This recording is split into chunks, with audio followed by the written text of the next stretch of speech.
There is no sunrise in space, no wind to carry sound, only the cold, endless black pressing in from every side.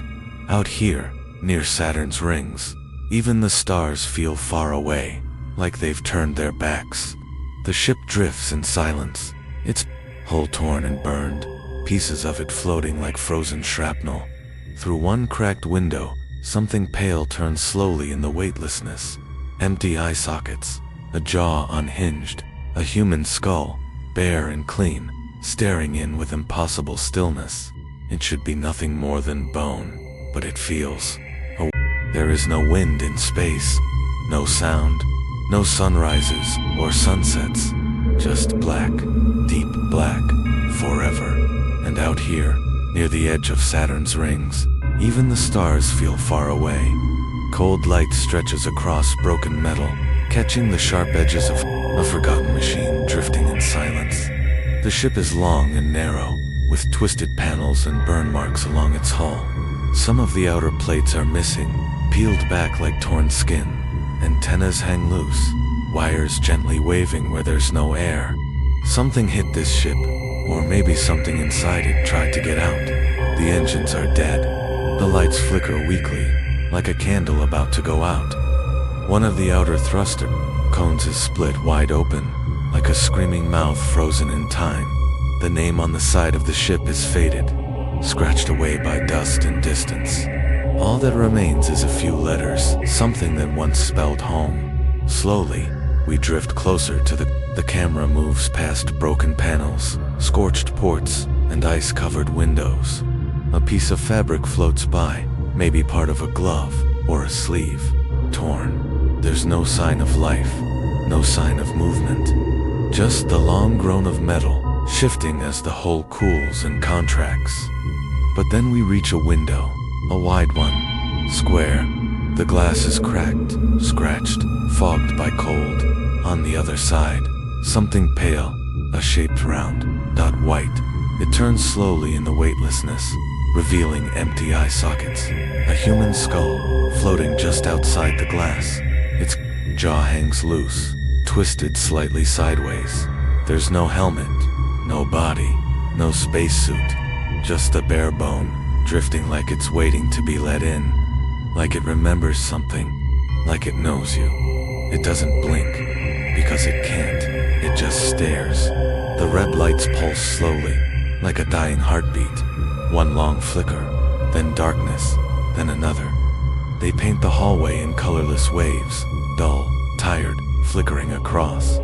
Metal walls that creak and groan like the ship is dreaming, or trying to breathe. There is no engine hum, no chatter, no footsteps. Just the soft whine of air being pushed through the vents and the low, tired sound of metal shifting, somewhere, far away. The whole place smells like old sweat, melted plastic, and burnt wiring. Cold has settled in, not freezing, but not human. Inside a sealed chamber, a long gray pod hisses open. Gas leaks from the cracks. The lid lifts slowly, its joints stiff, from frost. A man lies strapped inside, pale, thin, eyes wide. His breathing comes fast, ragged, like he woke from drowning. He fumbles with the release clips across his chest, his hands shaking. They feel too weak, like he hasn't moved in days, or weeks. He whispers something, just a name, maybe, but no one answers. The pod's display screen is blank. No mission time, no logs. Just static lines across the glass. He pulls himself out and floats gently, slow, weightless, his bare feet brushing against the cold floor. The air is thin and dry. He tries the radio on his wrist. He stops. The name doesn't come. Command deck. Do you read? Me. Engineering. Only static. He tries again, louder. Is anyone awake? Still nothing. Not even an echo. He pushes the door open and drifts out into the hallway. His breath fogs slightly in the air. The lights above flicker. Some are out completely. The doors along the corridor hang crooked, not fully sealed. As he passes, sees scratches on the metal walls. Long ones, like something with claws or fingers. A smell hits him, faint, like something old, something left too long in the dark. He turns a corner, stops. One of the suit lockers is open. The compartment is empty, except for a gray spacesuit crumpled on the floor. The helmet is gone. He floats closer, bends down. The name stitched into the collar is his. Not just the same suit type, his actual suit. The same one he remembers wearing. But that's not possible. He was in cryo. The suit should be in storage. He was supposed to be the first one awake. His breathing grows faster. He drifts back down the corridor, passing a row of frozen screens. He doesn't know where he's going, just moving, just trying not to listen too closely to the silence. It's not like normal quiet. It's heavy, like something behind the walls is holding its breath. He reaches the observation deck. The glass panels are streaked with dust and frost. He wipes a clear patch with his sleeve. Outside, stars blink faintly across endless black. Saturn looms. In the far distance, a quiet, golden ghost. Its rings shimmer like teeth, and they're floating just inches from the window. The skull, still there, white, clean, no cracks. It turns slowly, weightless, eye sockets staring through him, watching, waiting. He stares back, tries to remember who it could be, but no names come, no face, just a sharp pain behind his eyes, a headache building. He squeezes them shut when he opens them again. The skull hasn't moved, and that's the part that scares him most. He doesn't remember anyone dying. There was a time when the ship was warm, bright, full of sound. The mess hall lights had a soft yellow glow. Metal tables were cluttered with trays, spilled coffee, and half-eaten rations. Laughter bounced off the walls. Real laughter. The kind that fills a room and makes it feel less like a cage. 5 of them, gathered around one table, floating slightly above their chairs in low gravity. Feet hooked under bars to stay anchored. Someone told a joke about space ghosts. About how if you die out here, your spirit doesn't go anywhere. It just gets trapped in the walls, whispering through the vents forever. They laughed. Even the captain. That warm, tired laugh of people who've been in the dark too long. The mission was simple. Explore an abandoned satellite caught in orbit around Titan. The satellite wasn't on any official map. No power, no signal, just there. A ghost of metal and ice, drifting quietly above Saturn's largest moon. It wasn't listed in the logs. Nobody knew who made it, but orders were orders. Investigate, recover any data, return home. Seemed harmless. It wasn't. He remembers stepping onto the satellite's hull, the sound of his own breathing loud inside the helmet, the soft clunk of magnetic boots on old metal. The inside was dark, hollow, quiet, like a grave. They split up to search. The air was stale, old, but breathable. Panels were rusted. Screens were dead. It should have been empty, but deep in the center of the satellite behind a sealed bulkhead they had to cut through, they found a chamber, small, silent, no light, no machines, just a black cube, floating, no wires, no weight. It pulsed, slowly, a heartbeat. That was the last time everything still felt normal. The memory ends there. It just cuts off, like a tape snapping in the middle. He's back in the present now, alone, cold, floating near the ship's dark command panel. His reflection looks pale in the glass, eyes red from lack of sleep, skin dry from recycled air. The lights flicker again. The skull is gone from the window dot, and then the radio hisses. Just a faint crackle at first, static whispering in his ear like wind through teeth. Then, one word, low, wet, close, leave. It starts with a sound, not loud, not sudden, just soft, sharp, like fingers tapping on the inside of a tin can. 1, then 2, then 3, in a slow, steady rhythm, coming from somewhere deep in the walls. He freezes where he floats, just outside, the command room door. Breath held, head tilted, listening. The tapping stops. Silence floods back in. Then it starts again. Closer, this time. He slams the door shut and punches in the lock code. The panel clicks. He floats backward, toward the main console, heart hammering in his chest. The lights flicker again, not the soft red now, but full white for a split second. Like a camera flash, then gone. The room goes dim, lit only by the blue glow of dead monitors. He wipes sweat from his upper lip and powers up the security screen. The ship's hallway cameras blink to life, one by one. Empty corridors, dark rooms, floating equipment. One camera glitches, another plays in reverse. He flips through, trying to make sense of it. Then he stops. Camera 7, East Hallway. There's someone there. A figure, tall and still, standing near the medbay entrance.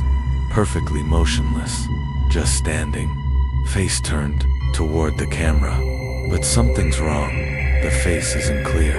It looks blurred, like an old video, fuzzy around the eyes and mouth, like static. The shape is familiar, but there's suit, no gear, just a thin outline. Arms down, head tilted slightly, as if listening. He stares, doesn't blink. The screen twitches, and suddenly, the hallway is empty. He jerks backward, slamming into the cold wall behind him. His breathing comes fast again, too fast. His fingers fumble for the radio. "Who's there?" he hisses. "Who else is on board? Respond now." No answer. He floats to the observation glass again, and the skull is gone. It's not outside anymore. He stares out into the stars, chest heaving, trying to catch his breath. Saturn blinks quietly in the distance, as calm and silent as ever. He leans his forehead against the glass, cold, wet with condensation. Then he turns and pulls himself toward the hallway. He doesn't want to go, but he can't stay here either. Every sound feels like it's following him. Every flicker of light makes him jump. His hands won't stop shaking. He moves past the mess hall, the same one from his memory, now empty. Trays still floating, untouched. A spoon bumps gently against his arm. He keeps moving. Then he sees it, a trail of red droplets, hanging in the air, thick, slow-moving blood. It floats upward in lazy, twisting bubbles, like it was torn free from a wound that never stopped bleeding. No body, no noise, just the blood, fresh. He follows it around a corner. Then he sees the wall dot scratched, not like before, not just damage, words, carved deep into the metal with something sharp. His name, just his name, over and over again. He doesn't know when he last slept, or if he ever truly woke up. Time doesn't move right anymore. The lights flicker in a slow, steady pattern that used to mean something. Night mode. Maybe, but now they just blink like tired eyes. He floats through the ship with dry lips and hollow lungs, unable to rest, unable to think straight. The air smells like metal and sweat and old meat. It sticks to the back of his throat. Sometimes, he forgets to blink. The voices come and go. Not whispers anymore. Full sentences now. Laughter. Conversations. He hears them behind closed doors. In empty rooms. Echoing through the vents. He hears his own name spoken like it's part of a joke he doesn't understand.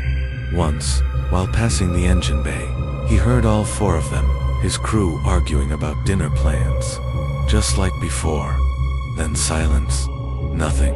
Like it had never happened. He floats down corridor 9, the long one with the cracked pressure panel, and sees someone ahead, standing in the dark, thin, upright.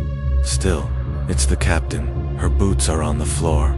Her hands are folded behind her back, the same posture she always used when explaining protocols. She turns to face him, slowly, and smiles. Half her face is gone. Not burned, not bloody, just missing. Skin pulled back like peeled fruit, revealing bone, tendons, the curve of a clean white tooth. One eye still there, wide and kind. The other, socket, hollow and black. Her smile widens, but she says nothing. Then she vanishes like a light turned off. He doesn't scream, he doesn't even breathe. He just floats there, staring into the dark she left behind. That night, or what he guesses is night, he dreams of Earth, but not the sky, not the sea. He dreams of dirt, cold, wet dirt. His hands are digging into the ground, fingers bleeding. He's burying something, heavy, wrapped in plastic. He can't remember what it is, but he feels it, watching him from inside the ground. Breathing, waiting. He wakes, heart pounding, mouth dry, and the thought hits him like a punch to the stomach. What if he never left Earth? What if he never boarded the ship? What if none of this is real, or worse, what if it is? He thinks about the skull again, floating outside the window, watching him. He thought it was someone else, one of the crew, a victim, a warning. But now, he's starting to wonder, was it ever someone else? Or has it always been his? The bridge is colder now, not just a chill, but bone-deep cold, like the ship is dying, or maybe something inside it is draining the heat. He wraps his arms around himself, floating above the floor panels, shivering without even realizing it. The only light comes from a single overhead bulb, flickering like it's struggling to stay alive. He plugs the data core into the console, the one they pulled from the satellite systems weeks ago, the black box. It hums weakly, groaning like it's been asleep too long. He scrolls past lines of broken code, corrupt logs, static, until he finds the audio files, unmarked, untouched. He presses play. At first, it's just background noise, the soft clinking of tools, boots on metal, quiet talking. Someone, maybe engineering, humming. Then a voice comes through. Found another panel, looks sealed, no signs of rust, might be pressurized. A pause, then someone else. Don't open it yet, wait for the captain. Another pause, then the sound of metal tearing, screws dropping, hinges groaning, then breathing, not theirs, something heavier, low, wet, close to the mic. A voice yells, "What was that?" The audio crackles. Another voice. "It's in the wall. I swear I saw something." The feed jumps. Static screams through the speaker. Someone shouts, then a gunshot, then another. Rapid, desperate, metal clanging, screams, running, then silence. For a moment, he thinks it's over, but then one final voice comes through. His own quiet, broken, tired, broken, tired. "We should have never opened it." The recording ends. He floats there in silence, his face pale, sweat clinging to his skin despite the cold. His visor fogs up from his breath. He hadn't realized he was wearing the helmet. He doesn't remember putting it on. The air inside the suit tastes sharp, chemical, to clean, to dry. A soft sound breaks the quiet dot. Drip. He looks up. Another drip, from the ceiling. Something red falls in slow motion, thick, floating downward, like syrup in zero gravity. It glows faintly in the flickering light. Blood. It twists and coils, in the air, lazy and slow, as if it doesn't care that he's watching, as if it's done this before. It's back, outside the window, just inches from the glass. The skull floats again, but closer now, so close he can see the hairline cracks in the bone, the small chip on the left cheek, the shadows sinking deep into the eye sockets, blacker than space itself. They glow faintly, or maybe it's just the last of the ship's emergency lights. Flickering one final time, it doesn't matter. The skull is watching him, and it hasn't moved. He slams his fist into the console, wakes up the pod systems, starts flipping switches. He tries to unlock the emergency escape capsule. The screen blinks, then flashes red. Error, locked. He tries again. His fingers move faster, punching buttons, screaming at the frozen glass. The command doesn't go through. Power failure. Launch disabled. No. His voice breaks as he pounds his fists into the screen. His cries echo around the empty bridge, sharp and ugly in the cold. "Let me out, please, please." He reaches under the control panel, pulls out the override, starts yanking wires, rerouting circuits. Sparks fly. The lights go dimmer. Something in the wall hisses. Gas or steam or breath. Doesn't matter. Nothing works. He grabs a metal wrench and swings it down on the console. Once, twice, harder. The glass cracks. Alarms chirp weakly, fading like a dying bird. He doesn't stop. His suit is fogging up again. His face is red, eyes wet. He screams into the dark, his voice swallowed whole by the silence of vacuum and metal. Then, footsteps, slow, hollow, steady. From the hallway behind him, he freezes. Doesn't breathe. He doesn't turn at first. Just listens. One step, then another. rubberonsteel.com/deliberate. Coming closer, his hands fall to his sides. He turns, slowly, and sees it. Not through his eyes, but in the glass, the reflection, standing behind him, wearing his suit. Every detail the same, the patch, the scuffed knee, the bent radio antenna. But the helmet is empty, no face, just black. The figure doesn't move, neither does he. His breath shakes, his body floats slightly, weightless, like he's no longer part of the world. Then something outside the window shifts. The skull, it moves, its jaw opens wide, slow, silent, as if it's screaming, or breathing in, or laughing. He drifts closer, one hand out, fingers trembling. He touches the glass, and the lights go out. They found the ship years later, drifting in the shadow of Saturn. No bodies, no logs, just the emergency lights still flickering. Just the camera is still recording, and outside the window, a single skull, floating, watching.